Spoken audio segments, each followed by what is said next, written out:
या चित्रपटाची सुरुवात होते आणि आपण दगडूला बघतो, जो की एक उन्हाळ मुलगा असतो। दगडू एवढा टपोरी असतो की त्याला त्याच्या शाळेतील सर्व सर, बाई व कर्मचारी वैतागलेले असतात, कारण त्याने ह्या सर्वांना कशा ना कशा प्रकारे त्रास दिलेला असतो। जसे की त्याने त्याच्या वर्गातील पंखा तोडलेला असतो, शाळेतील घंटा चोरून नेलेली असते, कोणत्या सराचं नाव शाळेच्या मुतेरीच्या भिंतीवर लिहिलेलं असतं, तर कोणत्या सर आणि मॅडमचं लफडं आहे म्हणून त्याने त्यांचं नाव वर्गातील फळ्यावर लिहिलेलं असतं।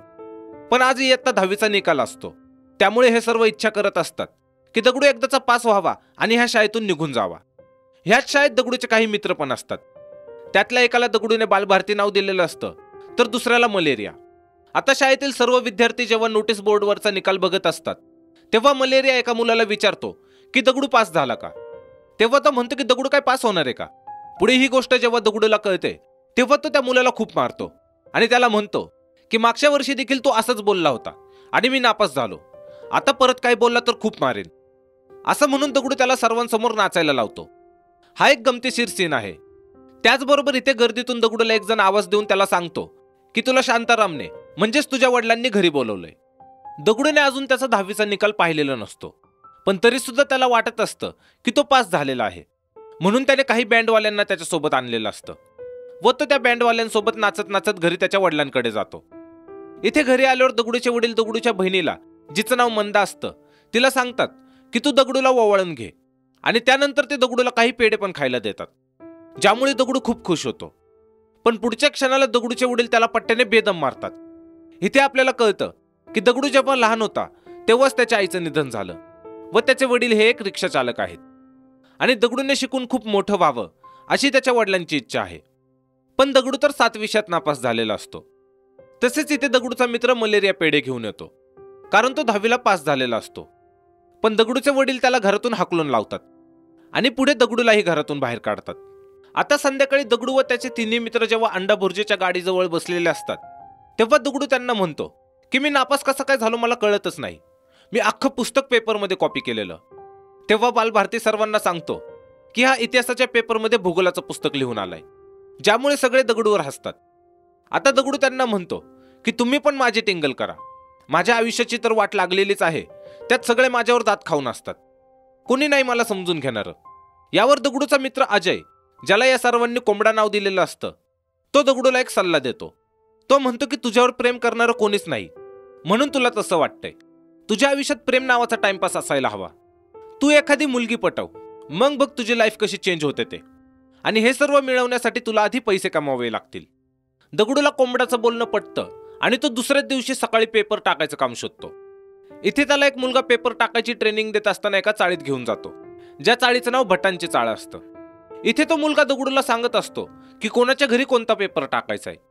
त्याचबरोबर तो दगडूला एका घरासमोर घेऊन जातो, जिथे माधवलेले नावाचा एक व्यक्ती राहत असतो। तो मुलगा दगडूला सांगतो की यांच्या घरी पेपर टाकत असताना त्यांच्या दाराच्या कडीचा आवाज अजिबात येता कामा नये। पण तिथे पेपर ठेवत असताना चुकून दगडूच्या हातून कडी वाजली जाते, ज्यामुळे माधवलेले घराच्या बाहेर येतात आणि दगडूवरती खवळतात। प्रत्यक्षात माधवलेले हे आदर्शवादी व्यक्ती असतात, त्यांना सर्व काही नीटनेटकं व जागेवर हवं असतं आणि ते थोडे जुन्या विचारांचे देखील असतात। आता इथे तो डायलॉग आहे ज्यामुळे ह्या चित्रपटाच्या त्यावेळी खूप साऱ्या मीम्स बनल्या होत्या, जो होता नया है वह। तसेच हा एक फनी सीन आहे। ह्या सीनमध्ये दाखवतात की माधवलेले दगडूची त्याच्या भाषेवरून व त्याच्या राहणीमानेवरून त्याची बेइज्जती करतात आणि ते त्याच्या वडिलांबद्दल देखील बरं वाईट बोलतात, ज्यामुळे दगडू तिथून रागात निघून जातो। यानंतर सीन शिफ्ट होतो कॉलेजमध्ये, जिथे दगडूचे मित्र त्याला कोणत्या टाईपची मुलगी पटवायची आहे ते सांगत असतात। तेवढ्या तिथे प्राजक्ता येते, जी साधी सिंपल राहणीमान असलेली मुलगी असते। दगडूचे मित्र दगडूला म्हणतात की तू ह्याच मुलीला पटवलं पाहिजे। दगडू त्यांना म्हणतो की ही माझ्या टाईपची मुलगी नाहीये, पण त्याचे मित्र जेव्हा त्याला सांगतात की ही माधवलेलीची मुलगी आहे, तेव्हा दगडू शपथ घेतो की मी पटवलं तर ह्याच मुलीला पटवणार। तसेच ह्या सर्वांनी माधवलेल्यांना शाकाल म्हणून टोपण नाव दिलेलं असतं, कारण की ते टकले असतात। आता ह्या सीन नंतर इथे या चित्रपटातील पहिलं गाणं आहे, ज्याचं नाव आहे फुलपाखरू, ज्यामध्ये ह्या चित्रपटाचे क्रेडिट्स आहेत। त्याचबरोबर दाखवलंय की दगडू सारखा प्राजक्ताच्या अवतीभोवती फिरत असतो, ती जिथे जाईल तिथे दगडू तिचा पाठलाग करत असतो आणि असाच एकदा पाठलाग करत असताना प्राजक्ताच्या लक्षात येतं की तिचं कानातील कुठंतरी पडलं आहे। तिथे पडलेलं कानातलं शोधत शोधत दगडू जवळ येते आणि दगडूने तिला काय शोधतेस असं विचारल्यावर त्याला रडत सांगते की माझं कानातलं कुठंतरी पडलं आहे आणि जर ते नाही सापडलं तर माझे बाबा माझ्यावरती खूप ओरडतील. दगडू म्हणतो तू रडू नको, मी शोधतो ते कुठे पडलं आहे ते. आणि थोड्याच वेळात दगडूला ते हरवलेलं कानातलं सापडतं. ते तो प्राजक्ताला देतो, ज्यामुळे प्राजक्ता त्याचे आभार मानते आणि तिथून निघून जाते.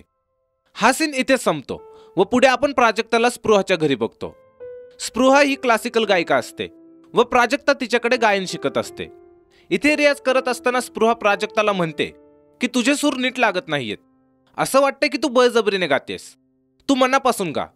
प्राजक्ता म्हणते की म्हणजे नक्की कसं.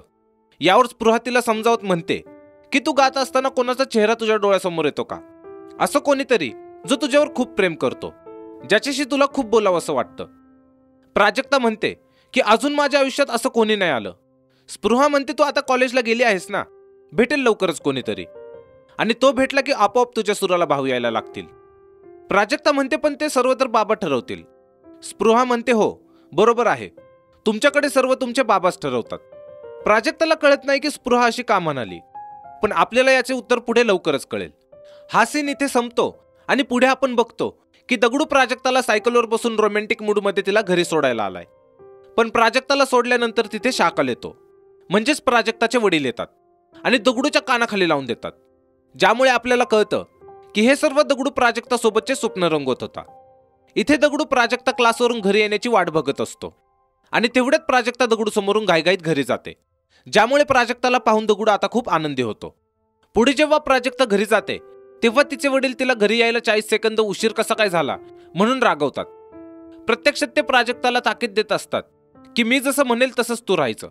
जसं की प्राजक्ताने कोणतं पुस्तक वाचायला हवं, तिने कॉलेज व क्लास सुटल्यावर कुठेही न थांबता, कोणाशीही जास्त मैत्री न वाढवता सरळ घरीच यायला हवं. त्याचबरोबर ते स्पृहाबद्दल प्राजक्ताला म्हणतात की तू स्पृहाला फक्त संगीत गुरुच मानायचं, त्याच्या व्यतिरिक्त तू तिच्याशी जास्त बोलायचं नाही. आता इथे प्राजक्ताची आई देखील तिला सांगते की जसे तुझ्या कॉलेजच्या मुली नट्टापट्टा करतात, त्या ज्या प्रकारचे कपडे घालतात, तसं तू केलेलं मला अजिबात आवडणार नाही. ह्या सीनमध्ये आपल्याला कळतं की प्राजक्ताच्या आई वडिलांनी तिच्यावरती एवढी बंधनं घालून ठेवलीत की जसे की प्राजक्ता एक प्रकारचे जेलमध्येच आहे. यानंतर प्राजक्ताच्या कॉलेजमध्ये दाखवतात की प्राजक्ताच्या मैत्रिणी डान्सची प्रॅक्टिस करत असतात. तेव्हाच त्या प्राजक्ताला पण डान्स करायला बोलवतात. पण प्राजक्ता त्यांना म्हणते की तुम्हीच डान्स करा, कारण माझ्या घरी असं चालत नाही, आणि जर का मला कोणी डान्स करताना पाहिलं तर माझ्या घरी सांगतील व उगाच गडबड होईल. त्याचबरोबर वर्गाच्या बाहेरून दगडू व त्याचे मित्र यांना डान्स करताना बघत असतात. तेवढ्या तिथे शाळेतील एक शिपाई येतो आणि दगडूला त्याचं आय कार्ड विचारतो. पण दगडू इथे त्याला हिंदीमध्ये काही असे डायलॉग ऐकवतो जे ऐकण्यासाठी कॉलेजमधले खूप सारे विद्यार्थी तिथे जमा होतात. तसेच प्राजक्ता व तिच्या मैत्रिणी देखील हे बघत असतात. इथे दगडू असे काही डायलॉग झाडतो की ज्यामुळे सर्वजण त्याच्यासाठी टाळ्या वाजवतात. तसेच तो इथून गेल्यावर प्राजक्ताच्या मैत्रिणींमध्ये चर्चा होते की हा एक नंबरचा मवाली आहे, आणि ते एकमेकांना सल्ला देतात की याच्यापासून सर्वांनी लांब राहत जा. पण प्राजक्ताला दगडू चांगला वाटत असतो, कारण दगडूनेच तिचं हरवलेलं कानातलं शोधून दिलेलं. यानंतर प्राजक्ता जेव्हा घरी असते तेव्हा ती आरशासमोर थांबून दगडूने ज्या डेअरिंगमध्ये कॉलेजमध्ये डायलॉग म्हणलेले तसेच त्याला कॉपी करत प्राजक्ता देखील तेच डायलॉग म्हणत असते. तेवढ्यात तिचे आईबाबा घरी येतात, जे मार्केटवरून परतलेले असतात. ते जेव्हा घराचं दार उघडतात तेव्हा ते प्राजक्ताला असे मवाली भाषेत बडबडत असताना बघतात आणि चकित होतात. इथे हा गमतीशीर सीन आहे, ज्यामध्ये प्राजक्ता तिच्या वडिलांना शुद्ध मराठी व टपोरी भाषा मिक्स करून बोलते की आम्ही गरीब असलो म्हणून काय झाले, आमच्या मनाची श्रीमंती अपरंपार, चला हवा येऊ द्या. अर्थात यापूर्वी तिने म्हणलेले डायलॉग वेगळेच असतात. आता प्राजक्ताला अशा भाषेत बोलताना बघून शाकलला, म्हणजेच तिच्या वडिलांना तिची काळजी वाटते की तिच्यावरती नक्की कसले संस्कार होत आहेत. त्यांना वाटतं की बहुतेक चित्रपटांमुळे तिला असं वळण लागलं आहे. त्यामुळे ते प्राजक्ताला सार्वजनिक वाचनालयात जाऊन सिनेमा एक शाप हे पुस्तक घेऊन ते वाच म्हणून सांगतात. आता दुसऱ्या दिवशी लायब्ररीमध्ये दगडूला दाखवतात, जो की प्राजक्ता तिथे येण्याची वाट बघत बसलेला असतो. इथेच दगडूच्या शेजारी एक व्यक्ती पुस्तक वाचत बसलेला असतो. दगडूला इथे बसून बसून वैताग आलेला असतो, त्यामुळे तो त्याच्या शेजारी बसलेल्या त्या व्यक्तीला त्रास द्यायला लागतो. जसे की त्या व्यक्तीने तिथे ठेवलेली पुस्तके पाडून तो पुन्हा त्यालाच मारण्याची धमकी देतो. तेवढे तिथे प्राजक्ता पुस्तक न्यायला येते व तिचे लक्ष वेधण्यासाठी इथे दगडू खोकायला लागतो. दगडूच्या शेजारी बसलेला व्यक्ती त्याला म्हणतो की लायब्ररीमध्ये आवाज नको करू, पण दगडू त्याला पुन्हा मारण्याची धमकी द्यायला लागतो, ज्यामुळे तो व्यक्ती दगडूची कंप्लेंट लायब्ररीयनकडे करतो की मला हा त्रास देतोय म्हणून.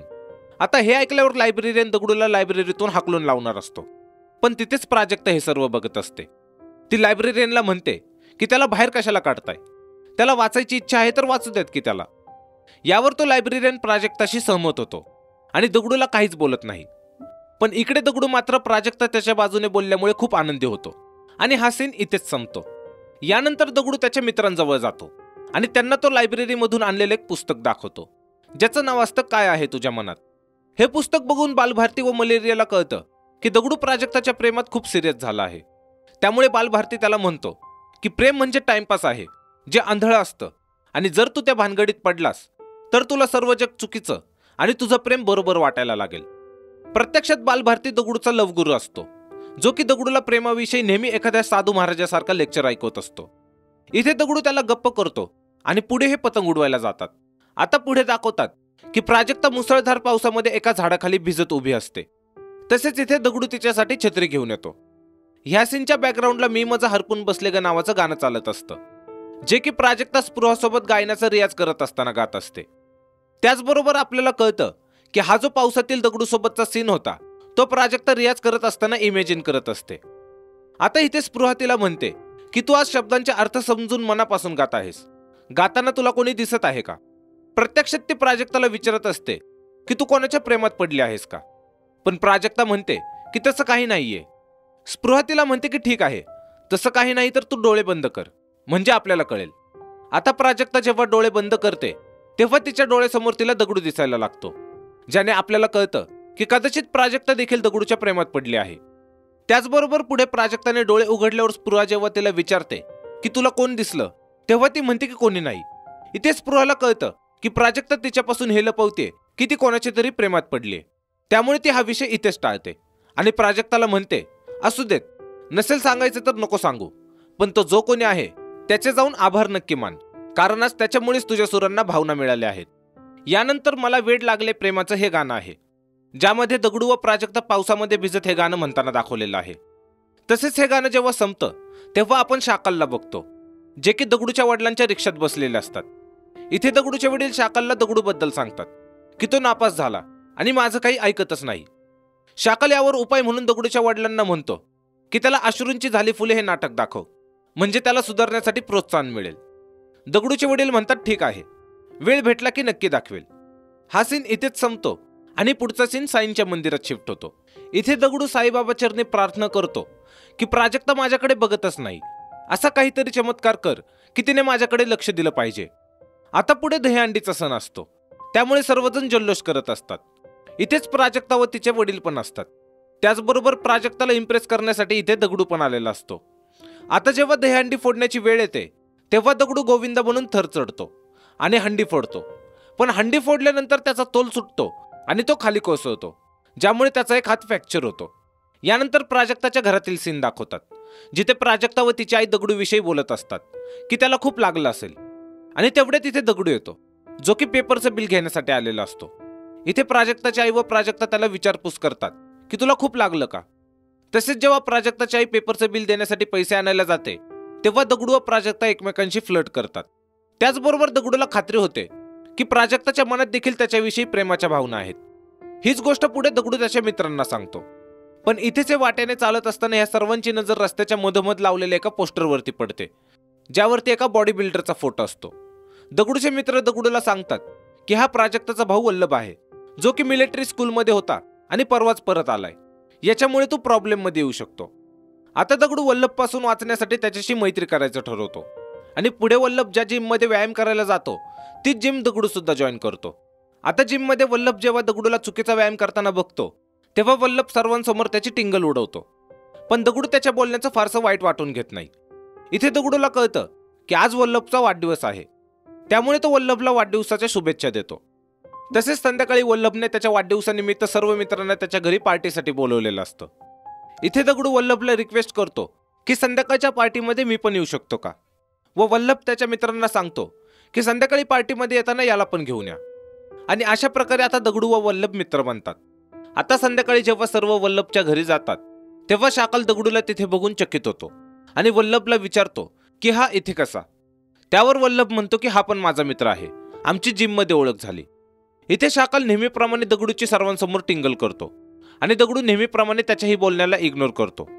पुढे सर्वजण जेवणारच असतात तेव्हाच शाकाल जेवण थांबवतो आणि सर्वांसमोर फुगिरे दाखवण्यासाठी वल्लभच्या मित्रांना व दगडूला काही प्रश्न विचारतो. इथे पुन्हा हा फनी सीन आहे, ज्यात शाकल वल्लभच्या मित्रांची व दगडूची खूप हेटाई करतो. त्याचबरोबर आता दगडू शाकलला एक प्रश्न विचारतो की मावा कसा बनवतात, ज्यामुळे शाकलला राग येतो आणि तो दगडूला घरातून हाकलून लावतो व वल्लभला ताकीद देतो की अशा गल्लीच्छ मुलांना पुन्हा घरात घेऊन यायचं नाही.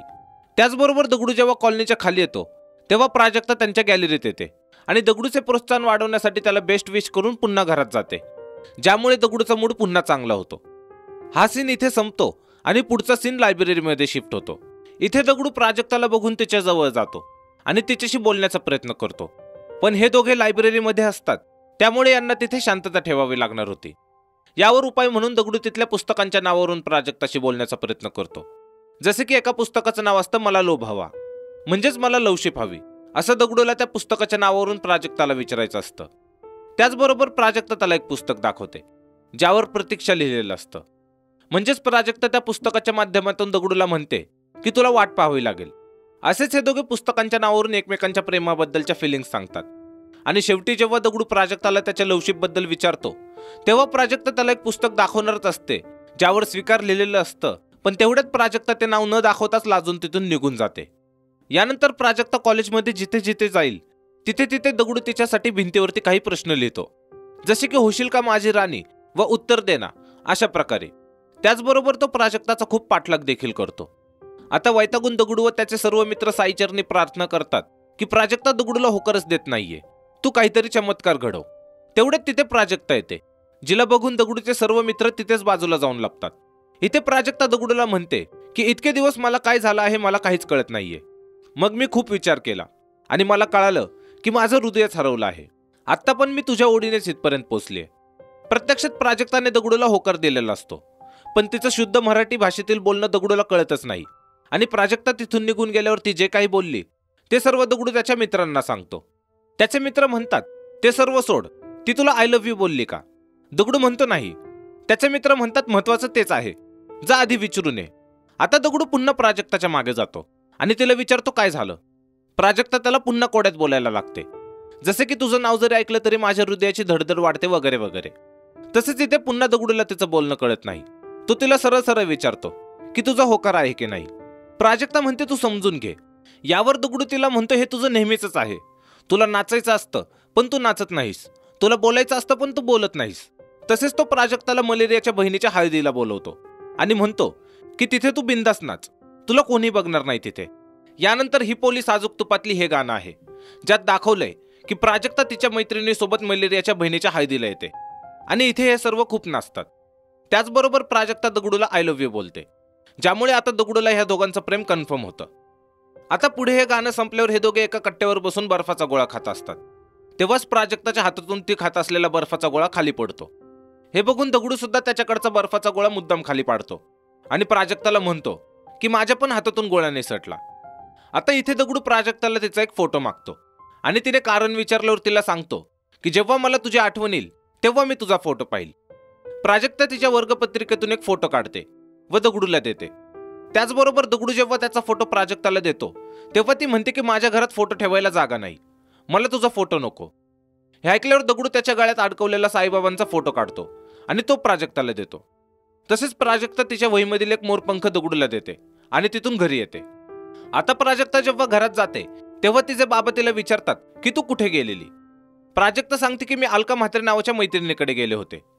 तेव्हाच तिची आई तिथे येते आणि म्हणते की मला कुठून तरी माशाचा वास येतोय आणि हा वास प्राजक्ताच्या दिशेने येत असतो, कारण आपल्याला माहितीये की ती मलेरियाच्या बहिणीच्या हळदीला गेलेली. तिची आई विचारते की तू मासे तर नाही ना खाल्ले. प्राजक्ता म्हणते नाही आणि जेव्हा तिची आई प्राजक्ताची जीभ बघते की तिने मासे खाल्ले का नाही दाखव म्हणून, तेव्हा तिची जीभ लाल असते. प्राजक्ताची आई विचारते की मग तुझी जीभ लाल कशी. यावर प्राजक्ता सांगते की मी बर्फाचा गोळा खाल्ला. हे ऐकल्यावर तिचे बाबा तिला म्हणतात की आपण गायन करणारी माणसं आहोत, आपण बाहेरचं काहीच खाल्लं नाही पाहिजे. तसेच ते तिला स्वतःचं उदाहरण देतात की मी बघ मी कधी बाहेरचं काही खातो का म्हणून, व ते तिला गायनाचे सूर लावायला लावतात. पण प्राजक्ताचे सूर काही लागत नाही, त्यामुळे तिचे वडील तिला सूर लावून दाखवतात, ज्यात ते गुंतता हृदय हे गाणं गाऊन दाखवतात. आता हे गाणं बॅकग्राऊंडला चालतं आणि सीन प्राजक्ताच्या कॉलेजमध्ये शिफ्ट होतो, जिथे दगडू आधीच प्राजक्ता तिथे येण्याची वाट बघत बसलेला असतो. पण शाकल दगडूला तिथे बघून विचारतो की तू इथे काय करतोयस. दगडू म्हणतो पेपरची लाईन टाकून झाल्यावर मी फुलांची लाईन टाकतो. इथे शाकाल त्याच्या सवयीनुसार पुन्हा दगडूला त्याच्या चुकीच्या शब्द उच्चारांबद्दल त्याला बोलतो आणि त्याची हेटाई करतो. पण तिथे प्राजक्ता सुद्धा असते. त्यामुळे दगडू शाकालला काहीच बोलत नाही आणि त्याने आणलेली गुलाबाची फुलं तो प्राजक्तासाठी तिथेच एका कट्ट्यावरती ठेवून जातो. पुढे शाकाल ते फुल त्या कट्ट्यावरून उचलतो आणि रागात तिथल्या पायऱ्यांवरती फेकून देतो. आणि जेव्हा शाकाल प्राजक्ताला कॉलेजमध्ये सोडून जातो त्यानंतर प्राजक्ता तिथे येते आणि तुटलेल्या फुलांच्या पाकळ्या गोळा करून तिच्यासोबत घेऊन जाते. आता प्राजक्ताच्या वर्गातील एक छोटासा सीन आहे जिथे प्राजक्ता वर्ग सुरू असताना तिच्या मैत्रिणीशी दगडूविषयी बोलत असते. पण त्यांचे सर प्राजक्ताला जागेवरून उठवतात आणि तिच्यावर खवळतात की तुझ्यासारख्या मुलीचं वर्गात लक्ष नसणं हे एक्सपेक्टेड नाहीये. यावर प्राजक्ता सरांची माफी मागते व तिचे सर तिला पुन्हा जागेवर बसायला सांगतात. हा सीन इथे संपतो आणि पुढचा सीन एका छोट्याशा वडापावच्या गाडीवरती शिफ्ट होतो जिथे दगडू व त्याचे मित्र प्राजक्ताची वाट पाहत असतात. थोड्याच वेळात इथे प्राजक्ता येते आणि हे सर्वजण तिथे भजी खाण्यासाठी बसतात. आता दगडूचे मित्र प्राजक्ताला वहिनी म्हणून हाक मारत असतात. त्यामुळे प्राजक्ता त्यांना म्हणते की प्लीज मला वहिनी म्हणून हाक मारू नका. त्याचबरोबर इथे हा एक गमतीशीर सीन आहे. आता दगडूचे मित्र जेव्हा प्राजक्ताला भजी खाण्यासाठी देतात तेव्हा प्राजक्ता म्हणते की बाबांनी मला बाहेरील तेलकट गोष्टी खाण्यासाठी मनाई केलेली आहे कारण त्याने गळा खराब होतो. इतक्या तिथे प्राजक्ताचे वडील म्हणजे शाकाल येतो, ज्यांना पाहून हे सर्वजण त्या वडापावच्या गाडीच्या आडोशाला लपतात. शाकाल इथून काही भजी खाण्यासाठी घेतो. तसेच तो बघत असतो की त्याला तिथून भजी घेताना कोणी बघत तर नाही ना.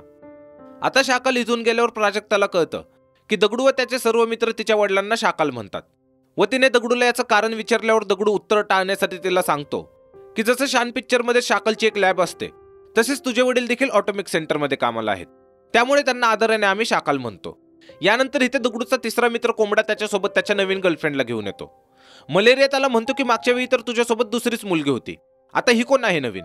कोंबडा त्यांना सांगतो की ती माझी टाइमपासवाली गर्लफ्रेंड होती, पण ही माझी खरी गर्लफ्रेंड आहे जिच्यावर मी खरं प्रेम करतो. हे सर्व प्राजक्ता देखील ऐकत असते आणि पुढे दगडू व प्राजक्ता जेव्हा एका तळ्याजवळ बसलेले असतात तेव्हा ती दगडूला विचारते की आपलं प्रेम पण टाइमपास नाही ना. यावर दगडू तिला म्हणतो की मी टाइमपास नाही करत, मी तुझ्यावर खरं प्रेम करतो. आता संध्याकाळी प्राजक्ता जेव्हा तिच्या आईबाबांसोबत जेवण करत असते तेव्हा तिचे वडील डब्यात घेऊन आलेले पार्सल भजी त्यांना देतात आणि म्हणतात की हे भजी आमच्या कॅन्टीनमधल्या बापटबाईंनी बनवलेत. यावर प्राजक्ता हसायला लागते कारण तिला माहिती की हे भजी नक्की कुठले आहेत. आता प्राजक्ताचे वडील जेव्हा प्राजक्ताला हसण्याचे कारण विचारतात तेव्हा ती म्हणते की तुम्ही कधी कधी खूप लोचे मारता. प्रत्यक्षात ती म्हणत असते की तुम्ही खूप खोटं बोलता, पण प्राजक्ता ते सर्व दगडूच्या शैलीत बोलते आणि त्याच्याच टपोरी स्टाईलने ती जेवण उरकून हात धुवायला जाते. आता प्राजक्ताचा असा टपोरी स्वभाव व भाषा बघून तिचे आईबाबा चकित होतात. इथे प्राजक्ताची आई प्राजक्ताच्या वडिलांना म्हणते की मी तुम्हाला केव्हापासून सांगते की तिच्याकडे नीट लक्ष द्या, पण प्राजक्ताचे वडील म्हणतात की मला मुलांना मारलेलं आवडत नाही. यावर प्राजक्ताची आई म्हणते की वेळ आली तर तेही करावं लागेल. हा सीन संपतो आणि पुढे आपण दगडूला पुन्हा त्याच्या मित्रांसोबत बघतो. इथे दगडू प्राजक्तासाठी प्रेमपत्र लिहित असतो आणि त्याचा मित्र बालभारती त्या पत्रामध्ये काय काय लिहायचं ते सांगत असतो. बालभारती दगडूला म्हणतो की हे पत्र पेनाने नाही तर रक्ताने लिही, पण त्यामध्ये रक्त तुझं नाही तर कोंबडीचं वापर. प्राजक्ताला थोडीच कळणार आहे की ते रक्त तुझं आहे की कोंबडीचं. तसेच तो प्राजक्ताबद्दल काय काय लिहायचं ते सांगत असतो, जे बोलणं दगडूला आवडत नाही आणि तो सर्वांना तिथून हाकलून लावतो व पुढे एकटाच ते पत्र लिहितो. यानंतर प्राजक्ता जेव्हा तिच्या घरातील सर्वजण झोपलेले असतात तेव्हा ती ते पत्र वाचते, ज्यात दगडूने लिहिलेलं असतं की मला फक्त दोनच गोष्टी सर्वात जास्त आवडतात, एक म्हणजे काजू कतली आणि माझी प्राजू पटली.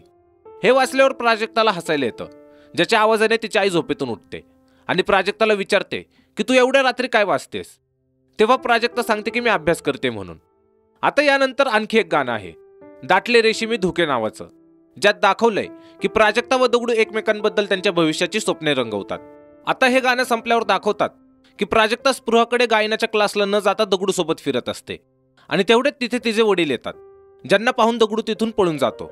पण प्राजक्ताच्या वडिलांनी ह्या दोघांना सोबत फिरताना पाहिलेलं नसतं, त्यामुळे ते प्राजक्ताला विचारतात की तू स्पृहाकडे क्लासला नव्हती गेली, मग कुठे होतीस. मी 1.5 तास झालं तुला शोधतोय. प्राजक्ता घाबरून म्हणते की मी मैत्रिणीसोबत होते, आत्ताच ती गेली. इथे प्राजक्ताच्या वडिलांना समजतं की प्राजक्ता तिच्या कोणत्या मैत्रिणीसोबत नाही तर कोणत्या तरी मुलासोबत फिरत होती. त्यामुळे ते तिला घरी घेऊन जातात व तिला खूप मारतात आणि तिला विचारतात की ज्या मुलासोबत तू फिरत होतीस तो कोण होता. पण प्राजक्ता तिच्या वडिलांचा खूप मार खाऊन देखील त्यांना तो मुलगा नक्की कोण होता हे सांगत नाही. त्यामुळे पुढे तिचे वडील प्राजक्ताला नजरकैद करतात, म्हणजेच ती जिथे जिथे जाईल तिथे तिथे प्राजक्ताचे वडील तिच्यावर नजर ठेवतात. आता जेव्हा खूप दिवस उलटून देखील प्राजक्ता व दगडूची भेट होत नाही, तेव्हा दगडू तिचा शोध घेतो. जे लोक प्राजक्ताला ओळखतात त्यांच्याजवळ जाऊन दगडू प्राजक्ताची चौकशी करतो. पण सर्वांचं उत्तर हेच असतं की 2-3 दिवस झाले आम्हाला देखील ती दिसली नाही. आता दगडू प्राजक्ताच्या भावाकडून म्हणजेच वल्लभकडून तिची काही माहिती मिळते का याचा प्रयत्न करतो, पण तिथून देखील त्याला निराशा मिळते. त्यानंतर दगडू त्याच्या बहिणीला घेऊन स्पृहाकडे जातो आणि तिला सांगतो की हिला पण गायनाचा क्लास लावायचा आहे. पण इथे सुद्धा जेव्हा त्याला कळतं की स्पृहाकडून प्राजक्ताची कोणतीच माहिती मिळत नाहीये, तेव्हा तो तिच्या कॉलेजमध्ये जातो, जिथे प्राजक्ताच्या मैत्रिणीकडून दगडूला कळतं की तिच्या घरच्यांनी तिला नजरकैद केलंय. त्याचबरोबर आपल्याला कळतं की प्राजक्ता देखील मुद्दाम दगडूपासून लांब राहण्याचा प्रयत्न करते, कारण तिला भीती असते की कदाचित जर हे दोघे पुन्हा भेटले आणि तिच्या वडिलांनी जर ह्या दोघांना एकत्र बघितलं तर तिचे वडील दगडूला खूप मारतील. यानंतर प्रेम की यातना नावाचं एक सॅड सॉन्ग आहे, ज्यात दाखवलंय की दगडू व प्राजक्ता एकमेकांच्या जुन्या आठवणींमध्ये खूप रडतात व ते आता जास्त भेटत नाहीत. पण पुढे हे गाणं संपल्यावर दगडू व प्राजक्ता पुन्हा त्यांच्या नेहमीच्या ठिकाणी भेटतात. इथे प्राजक्ता दगडूला सांगते की हल्ली माझे आई बाबा माझ्याशी नीट बोलत नाहीत, त्यामुळे मी खूप डिप्रेस असते. ती सांगते की मला तूही हवा आहेस आणि माझे आई बाबा देखील. तू मला म्हणाला होतास की मी एक दिवस तुझ्या घरी बँड बाजा घेऊन येईल आणि मला खात्री आहे की एक दिवस तू तसं नक्की करशील. पण आता तू स्वतःला सिद्ध कर आणि खूप मोठा हो, असं बोलून ती तिथून निघून जाते. यानंतर प्राजक्ता दगडू व तिच्या प्रेमाबद्दल स्पृहाला सांगते व पुढे स्पृहा जेव्हा दगडूला भेटते तेव्हा तिला समजतं की त्या दिवशी दगडू त्याच्या बहिणीसाठी गायनाचा क्लास लावायला का आलेला. इथे स्पृहा दगडूला म्हणते की तुम्ही दोघे जरी एकमेकांवरती प्रेम करत असाल तरी तुम्ही हे सर्व इथेच थांबवा, कारण तू झोपडपट्टीत राहतोस आणि प्राजक्ता बिल्डिंगमध्ये. तू तिची बरोबरी कधीच करू शकणार नाहीस.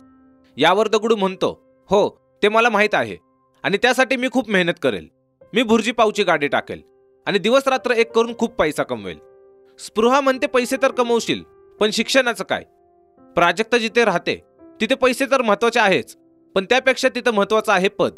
तू किती जरी पैसे कमवले तरी ते तुला स्वीकार करणार नाहीत, कारण सरळ भाषेत सांगायचं झालं तर तिथे इज्जतवाले लोक राहतात आणि जर तुला तिथपर्यंत पोहोचायचं असेल तर तुला शिक्षणाच्या सहाय्यानेच तिथं पोहोचता येईल. असं बोलून स्पृहा प्राजक्ताला तिथून घेऊन जाते. आता संध्याकाळी दगडू लाईटच्या पोल खाली बसून अभ्यास करत असतो, तेव्हाच तिथे त्याचे वडील येतात आणि दगडूला अभ्यास करताना बघून चकित होतात. त्यांना वाटतं की ते कदाचित स्वप्न बघत आहेत, पण दगडू सांगतो की मी खरंच अभ्यास करतोय. पुढे दगडू त्याच्या वडिलांना म्हणतो की मी खूप शिकणार आणि एक दिवस खूप श्रीमंत होऊन तुम्हाला उंच बिल्डिंगमध्ये घर घेऊन देणार. दगडूचे वडील म्हणतात तुला जी काही मदत लागेल ती मी करेल, पण तू पाहिलेलं स्वप्न कधीच मोडू देऊ नकोस.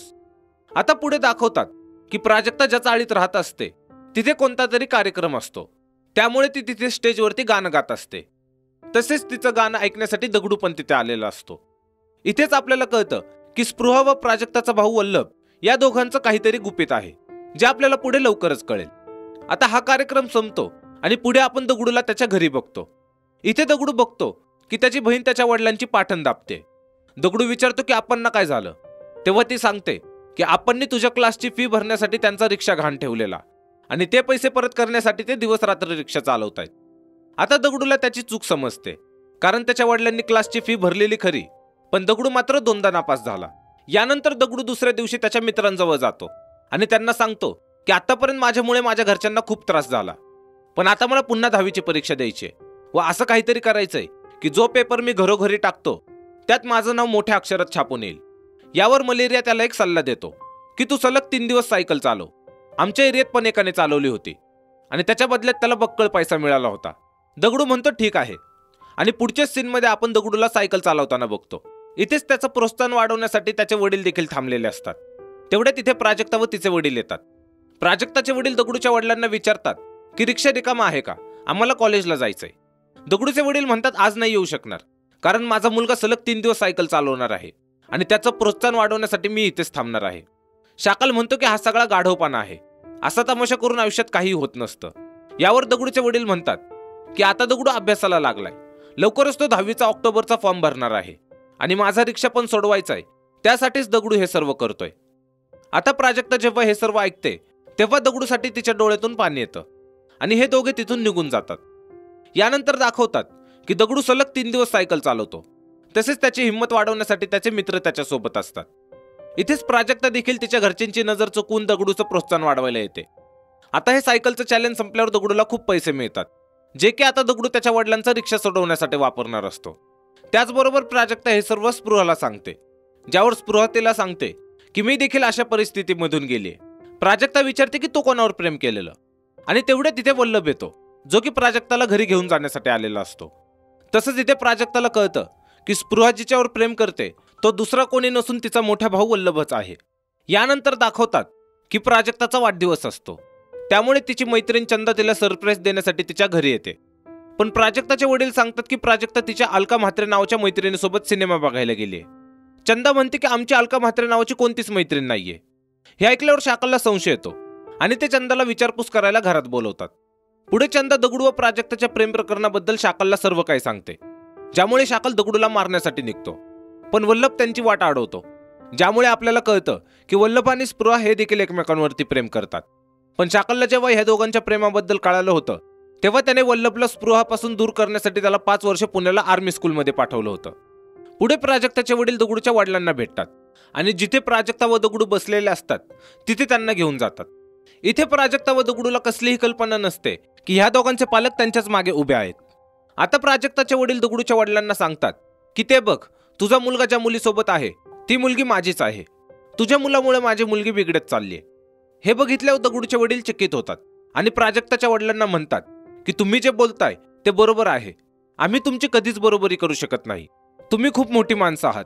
प्राजक्ताचे वडील म्हणतात की मी असा भेदभाव नाही मानत, पण जर का उद्याला माझ्या नातेवाईकांनी मला विचारलं की तुझी मुलगी कोणाचा हात धरून पळून गेली तर मी त्यांना काय उत्तर देऊ.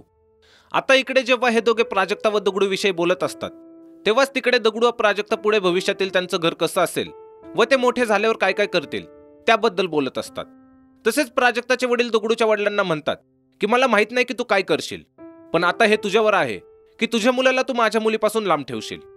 दगडूचे वडील होकाराने मान हलवतात आणि हे सर्व दगडू व प्राजक्ताला तिथे काहीच न बोलता तिथून निघून जातात. पुढे दुसऱ्या दिवशी वल्लभ दगडूला बोलवायला येतो आणि त्याला त्यांच्या घरी घेऊन जातो, जिथे प्राजक्ताचे आईबाबा व तिच्या वडिलांचे मोठे भाऊ म्हणजेच तिचे काकू पण आधीच दगडूची वाट पाहत बसलेले असतात. यांना प्राजक्ताकडे दगडूने दिलेले सर्व प्रेमपत्र सापडलेले असतात, ज्यामुळे दगडू घरात आल्यावर शाकल त्याला मारण्यासाठी दगडूच्या अंगावर धावून जातो.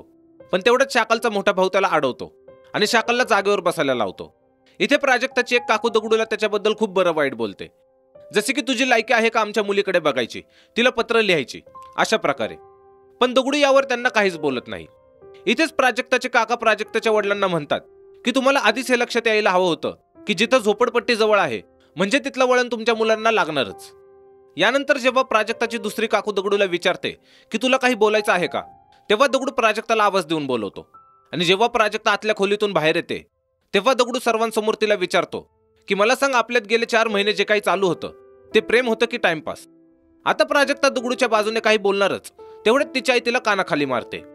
यावर दगडू प्राजक्ताला म्हणतो की मी शिकलो नाही, पण मला बोलता येतं, आणि तू शिकलेला असून सुद्धा तुला काहीच बोलता येत नाही. पुढे तो म्हणतो की मी पुन्हा कधीच तुझ्या आयुष्यात येणार नाही, व तो तिथून निघून जातो. यानंतर दाखवतात की प्राजक्ताचं सर्व कुटुंब राहतं घर सोडून दुसऱ्या ठिकाणी राहायला जात असतात, आणि ते जात असताना स्पृहा व दगडू त्यांना दुरून पाहत असतात. हा एक इमोशनल सीन आहे, ज्यात आपण 2 लव्ह स्टोरी एकाच वेळी संपताना पाहतो. तसेच पुढे दाखवतात की जेव्हा दगडू त्याच्या मित्रांसोबत बसलेला असतो तेव्हा बालभारती त्याला म्हणतो की मी तुला आधीच म्हणालो होतो की हे लव्ह यू सगळं टाइमपास आहे, पण तू तर त्यात जास्तच सिरियस झालास. आता तुझा टाइमपास तुला सोडून गेला. यावर दगडू म्हणतो तो टाइमपास नव्हता, माझ्या आयुष्यातील सर्वात बेस्ट टाइम होता. ती गेली पण मला पूर्णपणे बदलून गेली. आता मी शिकणार व खूप मोठा माणूस होणार आणि प्राजक्ताला दाखवून देणार की माझं प्रेम खरं होतं, टाइमपास नाही. ह्याच डायलॉग सोबत हा चित्रपट इथेच संपतो. हा चित्रपट 2014 मध्ये रिलीज झालेला.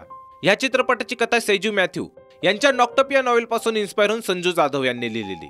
याचे बजेट होते 2 कोटी रुपये, तर बॉक्स ऑफिसवरती त्यावेळी ह्या चित्रपटाने 33 कोटी रुपयांची कमाई केलेली. त्याचबरोबर ह्या चित्रपटाला तेलुगू भाषेमध्ये आंध्रा पोरी ह्या नावाने रिमेक सुद्धा केलेला आहे.